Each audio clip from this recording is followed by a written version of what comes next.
Coucou les amis, allez aujourd'hui on va pas faire grand chose, on va faire ce qu'on fait depuis 2-3 jours, c'est qu'on va compter les varrois, toujours pour voir un petit peu où en est l'efficacité du produit et puis vous donner un petit peu les chiffres pour que ceux qui ont envie de traiter ou qui se posent la question de savoir s'il faut traiter, que ça vous donne une idée un petit peu de l'intérêt que ça a et du résultat que ça peut apporter à vos colonies et surtout le nombre de varrois que vous allez éliminer en faisant les traitements. Alors c'est un traitement à l'acide oxalique. Euh,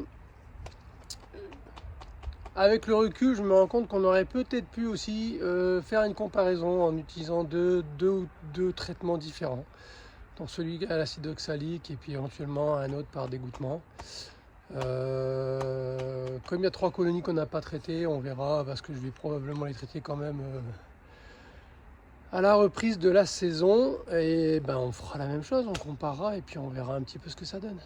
Allez, je vous fais je vous ferai un plan, je vais faire un plan général, je vais compter et je vous ferai le bilan à la fin.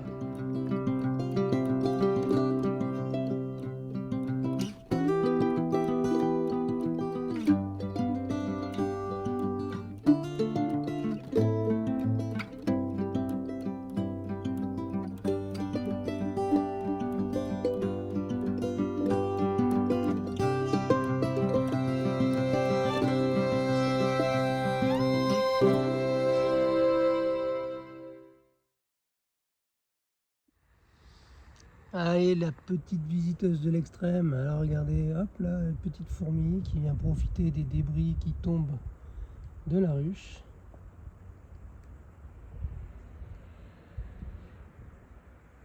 Il y a de la vie, même en hiver. Hop. Alors, est-ce qu'on va avoir un gros plan de notre petite...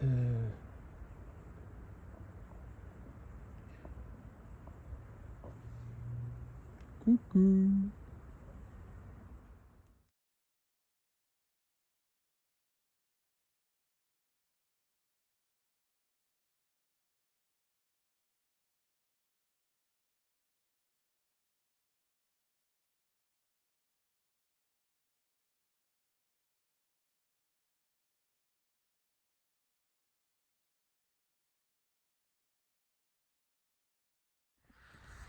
Bon allez, résultat des courses.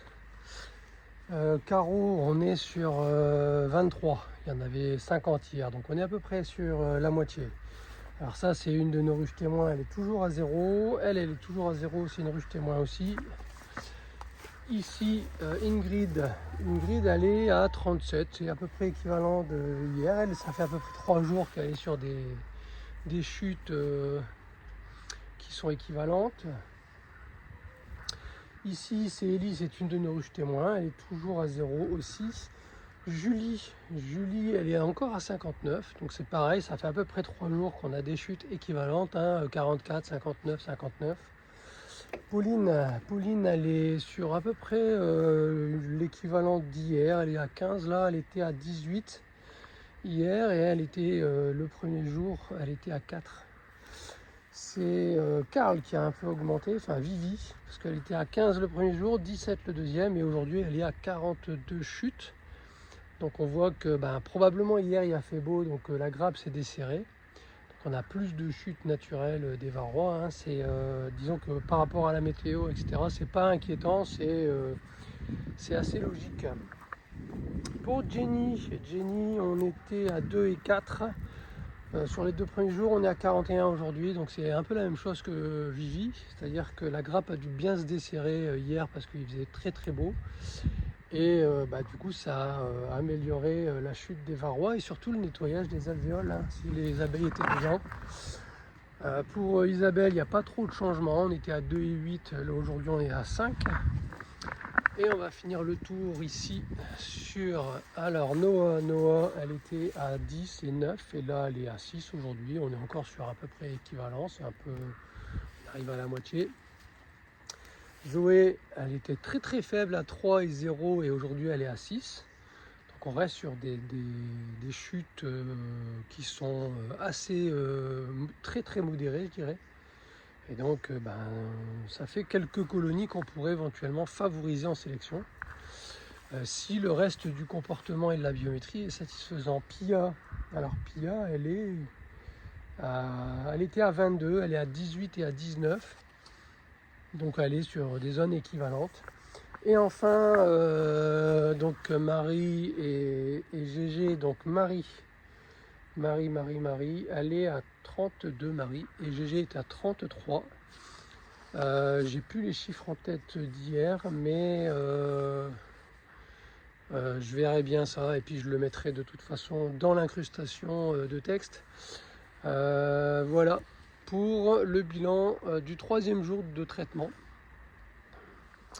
Et ben voilà les amis, le comptage est fini. Je ne vais pas rester beaucoup plus longtemps parce qu'il n'y a pas grand chose à faire au rucher, à part de l'entretien qu'on pourrait faire aussi. Mais bon, c'est dimanche et j'aimerais bien passer aussi un peu de temps avec ma famille.